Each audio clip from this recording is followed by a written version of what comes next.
Hi, everybody. Hi, welcome to our Thursday webinar. We are so glad you are joining us today. I am super excited to have the lovely Ellie joining us. She is here to share about creating content that works for different social media channels. So we know this is a huge topic. We know a lot of you guys are excited to join us. But if you've joined us before, you know that we normally start with an icebreaker.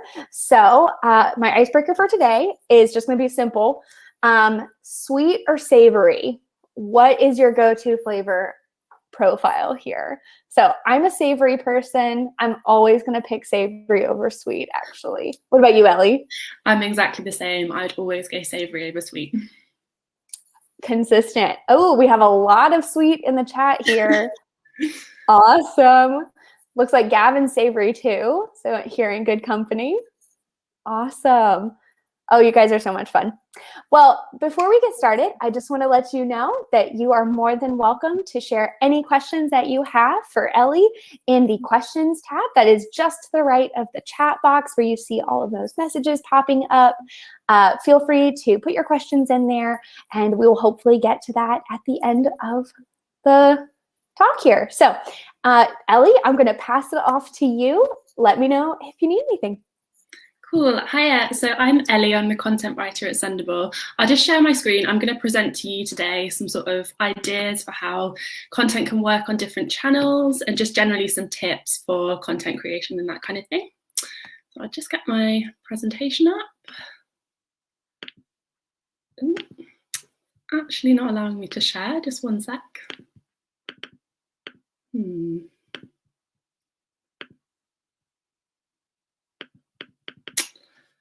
I was doing it a second ago, but we now can't share. Oh, you're good. We'll just give you another extra minute. Okay.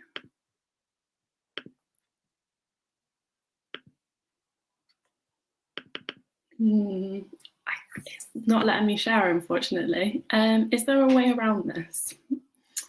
Good question. Let me pause this and see. We've got it. The button's no longer grayed out. I don't know what happened there. Sorry about that, guys. Perfect. Sweet. We can see it. Okay, perfect. That's great news. Couldn't have really got off to a worse start there, could we? But anyway, we'll forge on. So this is the presentation all about creating content that works for different social media channels. I'm just going to get straight into it. Thanks so much, guys, for coming today and getting involved. So today we're going to be talking through sort of how to know what to post on each social media channel. We're going to go through some tips for generating content ideas for social. And finally, we're going to go through some more tips for developing the best posting schedule for your brand. So first of all, this section is about how to know what to post on each social media channel. Also, they're all very different, and the types of content that you can sort of post on one isn't the same as you can post on another. So the bottom line here, just as I've said, not everything can be shared on each social channel, and you can't expect sort of great results across the board. Some content types are more suited to certain channels than others. Overall, it's sort of better to choose 2 or 3 channels or sort of a couple of channels and post high quality, engaging content consistently, rather than trying to sort of have it all and spread yourself too thin over too many channels and end up posting low quality stuff that doesn't quite hit the mark. So broadly speaking, the types of content that should be posted on each channel are as follows. So for Facebook, its purpose is primarily as a place where communities can form and people can have conversations in little sort of bite-sized chunks rather than in a mass of people as it sort of would have been a few years ago. What works? So generally, organic engagement is highest with video posts. Generally, the sort of shape you want vertical because you want to take up as much real estate of the screen as you can do. Also, with the onset of the pandemic, live video has gone crazy. People are sort of using it as an excuse to get together, particularly in online communities. We've actually done a few events with our social media storytellers community, and yeah, we've sort of done it either on Facebook Live or on Zoom. And it's just been a really good way to sort of engage customers, get people to ask questions, very similar to what we're doing here really today. As a little bit of an example, we've got Visa. This is a video that they posted on their Facebook page. It's really good because it focuses specifically on customer stories, which is a great way to go if your industry is a little bit less accessible than potentially like selling donuts or something like that. It's really good that they've used hashtags in the caption here. Hashtags are obviously great for Twitter historically, but they're also really good for improving reach on Facebook. So that's something to remember. And also, obviously, the pandemic is all anyone can seem to talk about for the last year, and understandably so. So it's really good that they've sort of piggybacked off that, and they're talking about local businesses, and they're sort of getting involved within the community, which is a great thing to do. So yeah, that's Facebook. Next, we've got Twitter. So the purpose of Twitter primarily is it's a place to spark conversation. People are sort of out there in the ether asking questions, they want responses. You know, it's a great place to sort of generate engagement. Generally what works on Twitter is industry specific news. We all see sort of the hashtags that go crazy and make the news. So it's great for clickable stuff. Also posts related to current events, as I just said. Things always seem to sort of originate on Twitter, whether that be arguments or sort of huge sort of events that happen in the community. So that always works really well. Polls and GIFs are also really successful. So we've got a little poll here just from an SEO company. They've had quite a few votes here. It's just a great way to sort of generate a bit of engagement. As another example, this is a dentist. They've sort of made a really good post here because they've utilised a hashtag, as I sort of said before. Hashtags originated on Twitter, but they're pretty fantastic for increasing the reach of your posts. The thing that's really great about this as well is that they have included really strong visuals, so we can see faces, which is so important in a bit of a scary industry like healthcare. It's so good to see that, you know, the people that are going to be working on you are people too. And also they've given recognition to people in their team, which is a really nice sort of way to engage the community. It's a way to get people to sort of see who they're dealing with and demystify the whole sort of practice. So I really like that example. Next, we've got LinkedIn. So the purpose of LinkedIn as a network has historically been, it's the professional place to be, it's networking, and you can sort of find educational resources on there. Generally, what seems to work on LinkedIn, posts that are sort of related to your team and company news, that's always what works for us. Again, like, it's the authenticity of seeing people's faces and trying to understand what goes on behind the scenes. Also, as you would expect, job postings are going to be popular on LinkedIn. Also informative blog content and showcasing your agency's work. If you have an agency, it's a great place to basically show exactly what you can do and the successes that your team have had.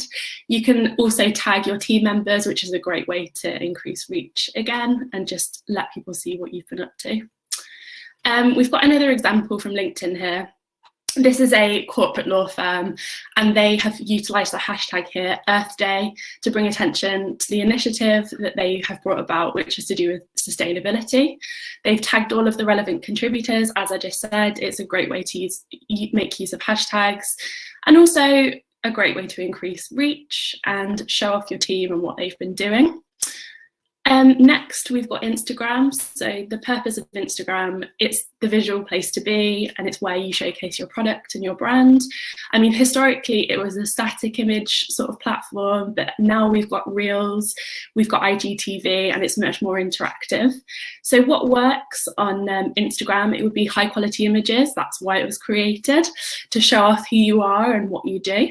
Also, short and long form videos, stories, Reels, and IGTV, and user generated content, which is always so engaging because you can't really beat the social proof that people provide you.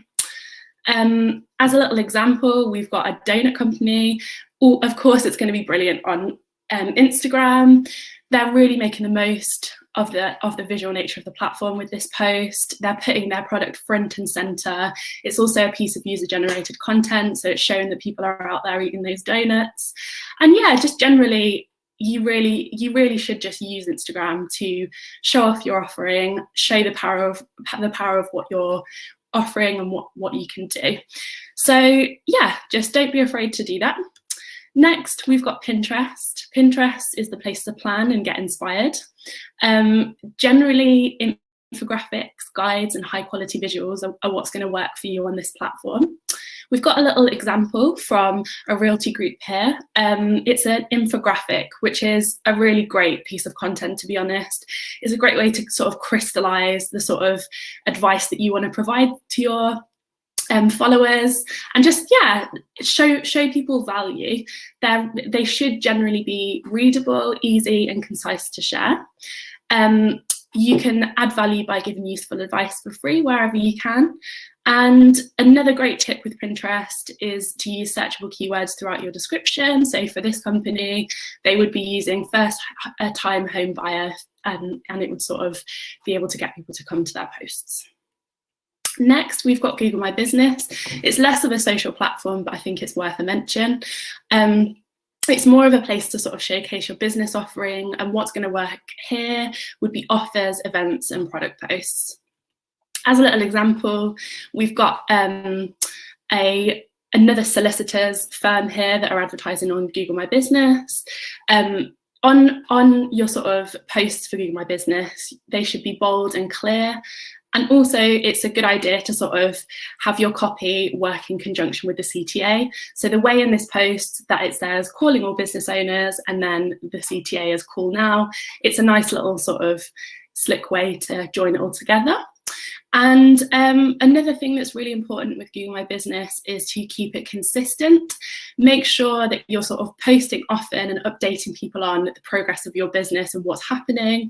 And if you're going to sort of post any offers, make sure that you include an expiry date, because you don't want people to sort of Google you and then find a code that they can use and then be disappointed when they can't use it. So yeah. In general, with the question of what channels your brand should be on, I think there's a few things to sort of consider. First of all, I think you need to consider your social media goals and what you want to achieve. So generally, your social media goals should be in the realm of brand awareness, lead generation, community building, and sales. And then, yeah, you should sort of structure what you want to do around each of these. You also should consider why your business should be on social and what value you can bring to your followers. Just really thinking about how you can enhance their experience on social, and can you teach them something and just impart knowledge. That's sort of what I tend to try and think about whenever I'm thinking about posting things for Sendible, and I just try and crystallize what the value is and how people might respond to it. Also, you should think about your audience. Who is your ideal persona? You know, who are you selling to, and how can you sort of appeal to them in the best possible way? And also, finally, what available resources do you have? Are you just a one-man band? Are you doing it alone, and therefore you don't have a designer to sort of design graphics for you?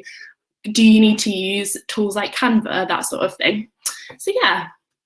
Next, we've got some tips for generating effective content ideas for social. We want to get you inspired.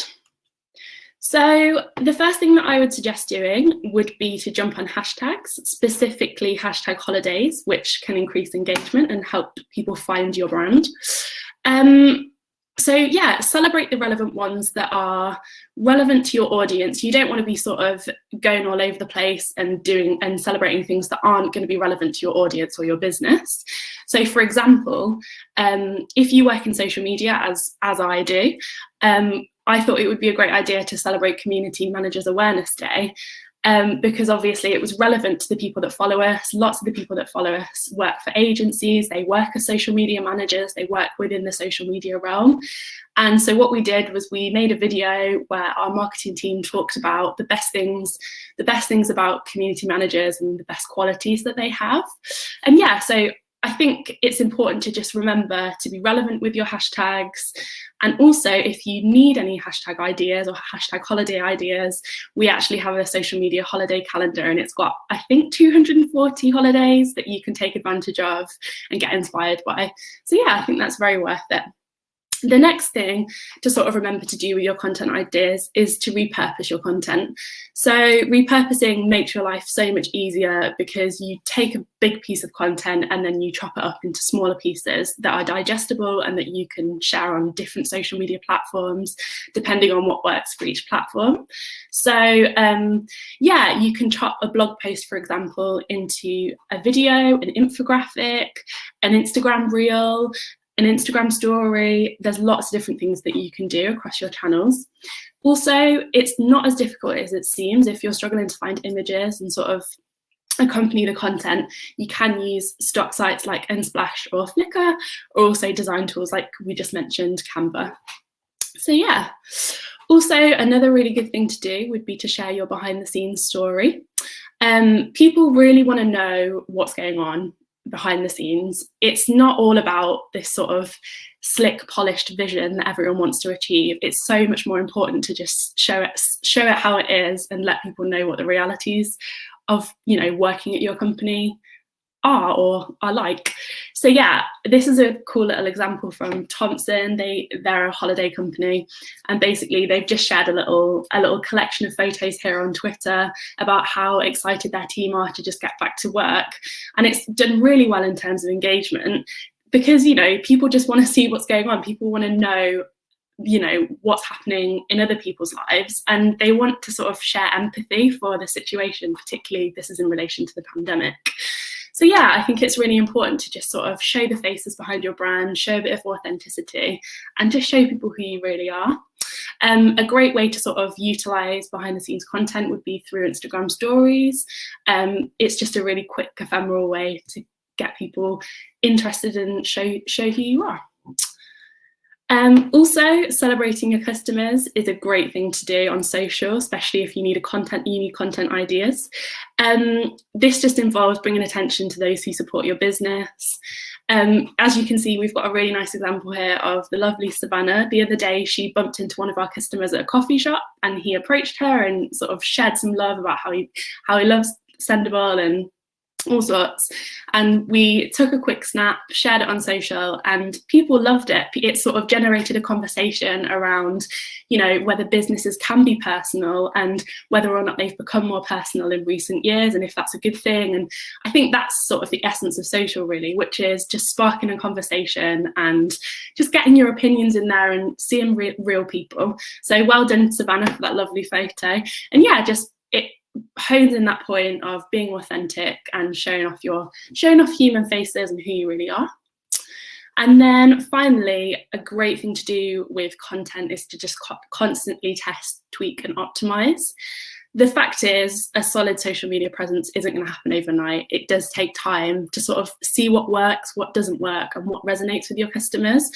I can completely empathize with sending out content which you think is great but no one cares or has any interest in, and then just sending out a sort of blog post thinking, oh, that was second nature, and then people seem to really get involved and they share it.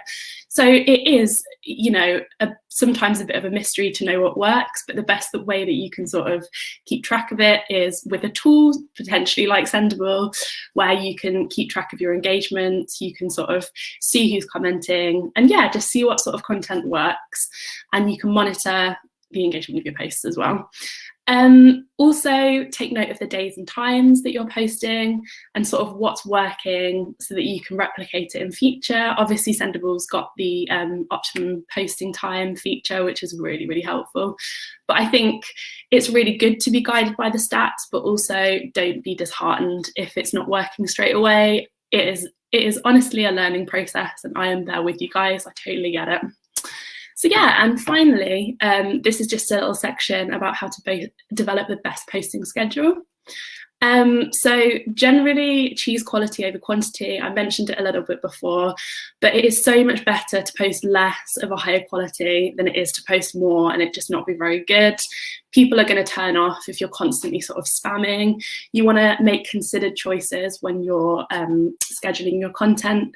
The fact is, social media is very resource hungry. So if you're struggling to fill the gap because you're on your own and you're creating all of your content and you're scheduling it all by yourself, I would suggest focusing on less channels and basically just posting less, but making sure that the quality is really up there, and sort of getting to know what your customers think about what you're posting from there. Next, I think it's really important to sort of set your content pillars for your social media strategy. What this involves is deciding what you want to post about and then separating the different content types into pillars. These will uphold your social media strategy. So some ideas for pillars would be educational content, promotional content, things that are going to engage, community content, and then entertaining content. Generally, you can come up with about 3 to 7 content pillars. And yeah, it's really good to just have that structure of being able to say, right, today I want to post an educational video. It's a Monday. That's my content pillar for today. And yeah, just being able to sort of work it out in a linear way. Each pillar can represent a goal that you want to achieve on social. So for example, talking about your brand's founding story helps to build trust and promotes authenticity, while sharing the latest products and product news is more about driving interest in sales. So for Sendible, we have our care values, and that's what guides me with our social media strategy. I will think about what I want to post which could spark curiosity. Potentially that would be a news article from a publication which specializes in social media news, and I will talk about a new feature, potentially something like, oh, Twitter is releasing fleets. What do you guys think about that? What do you think it will do to the sort of the future of Twitter? And yeah, I try and spark conversation from there. So next, this is really important. I think you guys know, because you're listening to a Sendible webinar, you got to batch your content. So batching involves planning and scheduling similar posts all at the same time. It's super good if you want to get really organized and if you want to save time, and also it helps you to be creative. So you can you can schedule your posts with the help of our calendar. Really, really helpful. And yeah, it's just all about trying to save time and just set and forget so you can focus on the things that are potentially going to bring you more revenue in your business. So yeah, finally, we've got experiment with posting times and frequency. So I sort of mentioned this before, but there isn't really a hard and fast rule with posting times and frequency. The fact is, experimentation is required for your brand or business, and you're going to find your unique groove by continuing to post and just seeing what works and what doesn't work. And it's all going to be based on sort of your audience and how engaged they are and what their sort of habits are. So people who are running businesses are going to be online at a certain time. People who are parents are going to be online at another time. And it's all just going to depend on who you're trying to aim your content at. As I mentioned before, lots of tools have an optimal posting time feature, including Sendible, and it sort of learns the best times to post based on engagement, and it helps you to sort of hack that. So yeah, that's sort of a quick run through of all of my tips. Thank you so much for listening, and I'll hand you back over to Savannah. Awesome. Thank you so much, Ellie. I feel like I just learned so much. I'm so excited. Guys, we have one question right now. So Ellie, Cecilia asked, how do you handle challenging interactions on the various social media channels, and does your approach change? If anybody else has questions, feel free to throw them in that questions box. I'm just gonna have a quick drink, sorry. Yeah, so with challenging interactions, they can be very challenging, shockingly, and I think you have to be very wary because it's an open platform. So obviously, anytime anyone tags you in something, they're going to see that on your Twitter page, and they're going to see that interaction, and they're going to judge your brand based on how you respond. So generally, what I tend to do is I will read the conversation, read the complaint, and read it through a couple more times, try and consider how I would react. I would then refer to my team and I would ask them how they would react. And I think, yeah, just trying to approach it in a calm and collected manner, because everyone's done that thing where they've responded to something way too quickly, the spelling mistakes, you sound angry, and that's the last thing you want. I think as a social media manager, you're sort of the guardian of the way that people view your brand. So it's so important to just make sure that you respond to those things in a calm way. The guardian is such a great way to describe that. I feel like that's so helpful. Awesome. Does anybody else have any more questions for Ellie? We would happy to answer. We have a few more minutes.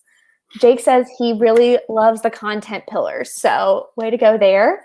Yeah, they're a great way to sort of help organize content, because having to sit there every day and think about things to post can be super exhausting. So if you have some sort of guide, it makes it so much easier. Absolutely. Tracy asked, what about TikTok? Where are the 18 to 25-year-olds? Snapchat, WhatsApp, or TikTok? I mean, they're on TikTok, but I think with TikTok, you have to consider what industry you work in. So for example, for Sendible, people that we want to attract or people that we want to help, they're not going to be dancing around on TikTok. They're going to be on LinkedIn, they're going to be on Facebook, they're going to ask us questions on Twitter. So I think it's super useful to have a platform like that. And I think it does really emphasize how important it is for people to have fun and, you know, for people to connect. But I think from a business point of view, definitely evaluate whether or not it's worth it, because it's very resource intensive to produce those sorts of videos, and if they're not going to get any engagement, it's not really worth it. But yeah, I think they're on TikTok. But also I love a reel on Instagram, so you know. How about you, Savannah? Where are you? Instagram Reels is going to be my preferred, at least for that type of media. So that's me. It looks like we have a few more questions. So PJ asked, when there is negative feedback, how can I diffuse it? After 2 years, it is still the top of reviews in Facebook.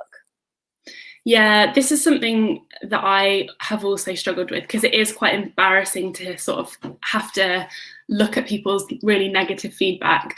One example was we had an instance the other day where we had a misunderstanding with a customer and they left a negative comment on our Facebook post. But then after we sort of negotiated with our teams, somebody got in touch from our team and he sorted the problem out, and then the customer deleted the post. So I think what we can sort of learn from that is that you have to involve the right people at the right time and just try and really get to the bottom of the problem that they're facing and whether or not you can try and solve it, because sometimes you can't, and that is just the way. And one of the great things about social is that it might be a big deal one day and then it's, you know, newspaper, chip paper the next, like no one cares about it anymore. But yeah, I think you just have to try and like respond as quickly as possible, involve the right people so that you can get an answer as quickly as possible. And yeah, just try and put yourselves in the position of someone who is very frustrated, because it's very easy to sort of sit and go, oh, this is so annoying, this person, why are they leaving negative comments? But it's simply because they are frustrated and have nowhere else to turn. So I think, yeah, just try and place yourselves in their position and then respond accordingly. Awesome. Karen asks, do you have any other suggestions for content pillars besides the 5: education, promotion, engagement, community, and entertainment that you already mentioned? So it will very much depend on your business, but things that we use would be user reviews, for example. People endorsing us, we would repurpose those reviews as graphics, and that would be a really positive thing. Another thing that we used, again, it very much depends on your sort of business, and it depends the timing of it, because during the sort of heat of the pandemic last year, it really flipped our content strategy on its head for social, because we didn't know what we should sort of be saying to people, and it didn't feel like a good time to be promotional. So one thing that we used was a content pillar was team videos. So we would go to our team and we would say, hey guys, can anyone record a video about how to answer customer queries well? Or can anyone record a video about how to work from home well? Or, you know, just any sort of thing that could be helpful to people at that time. And then someone would record a video, we would share that, and that made up a massive pillar of our content at that point. So yeah, I think it's very much dependent on the time of year and what's going on, you know, in the wider world. But yeah, there are tons and tons of things that you can think about. Just think about what's relevant to your business and what people want to see. There's no point sort of producing great content if it's not really relevant and people aren't going to engage. Awesome. Peter asks, hashtags. Is it better to have specific ones or multiple? Does this depend on the social network? So it does depend on the social network. However, hashtags have been shown to increase reach everywhere. So LinkedIn, Instagram, Facebook even, which is unexpected. But I think it's always better to include them just on the chance that it might increase reach. But the biggest sort of answer to your question is relevancy. Definitely, if you're going to include them, make sure they're relevant to what you're talking about. You don't want like loads of spammy hashtags that are, stinking up the place. Just have the right ones that you know people will respond to. Awesome. Tracy shares, share your top tips to overcome the Facebook, Instagram API functionality, especially as it relates to Sendible. What are the best apps to use for Sendible-friendly video? This is a great question, Tracy, and I actually think I'm going to loop in our support team. So our support team is going to be able to best answer your question. Go for it. And then Jennifer asks, where do you think skydiving would best fit in? Ooh. So is it a skydiving business, I presume? I think so. I think they offer skydiving. So where would you put them on social? So for fun, I would go Instagram. I think there's so many cool ways that you could record videos for Instagram, even like little boomerangs. I imagine that there's so many people who take selfies just before and after. You could sort of make montages of those. So I'd be on Instagram. Although we just talked somewhat negatively about TikTok, there is potential for a network like that because, imagine the fun you could have with little short videos of people talking about their trepidation of doing it, and then a before and after of people, what they look like and what their hair looks like before and after. There's so many cool content things that you could do with that. And also potentially Twitter as well. And obviously Google My Business because, it's great to index your business there. Awesome. That's great. All right. Any other questions here?